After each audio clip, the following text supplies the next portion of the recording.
Bu Rolls-Royce'niki. Ha, nima ish qilasiz? Men 1981-yilda gel tirnoqlarini ixtiro qilgan odamman. Yiliga eng katta foydangiz qancha bo'lgan? Men $100 million dan ortiq pul topganman. Bu darajagacha biznesingizni qanday rivojlantirdingiz?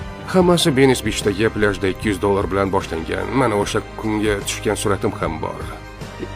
Endi TikTokdan ulush sotib olmoqchiman. Kelasi hafta shunaqa imkoniyatim bor. Yoshlar uchun eng foydali moliyaviy maslahat. Pulni tejang, bekor narsalarga sarflamang. Masalan, bu Rolls-Royce 500 ming turadi. Men uni auksiondan 170 mingga olganman. Menda bunday mashinadan yuzlab olish imkonim bor, lekin $500 000 mashinaga sarflash befoyda deb bilaman. Qaysi biri muhimroq, mahsulotmi yoki distributsiya? Mahsulotsiz tarqatadigan hech narsang bo'lmaydi. Shuning uchun hammasi mahsulotdan boshlanadi.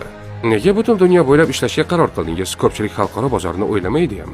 Men 80-yillarda sayohatni boshlagandim. Global bozor bu kelajak ekanligini o'shanda bilganman. Chet el bozorlarida qanday muzokara olib bordingiz? Siz savdoda ancha zo'rsiz shekilli. Onam aytadi, men hatto o'lik baliq bilan to'la yuk mashinasini mushukka sotib yuboraman. Siz Xudoga ishonasiz? Albatta, agar u bo'lmaganida men bu yerda bo'lmasdim. Iymoningiz muvaffaqiyatga qanchalik ta'sir qilgan? 100%.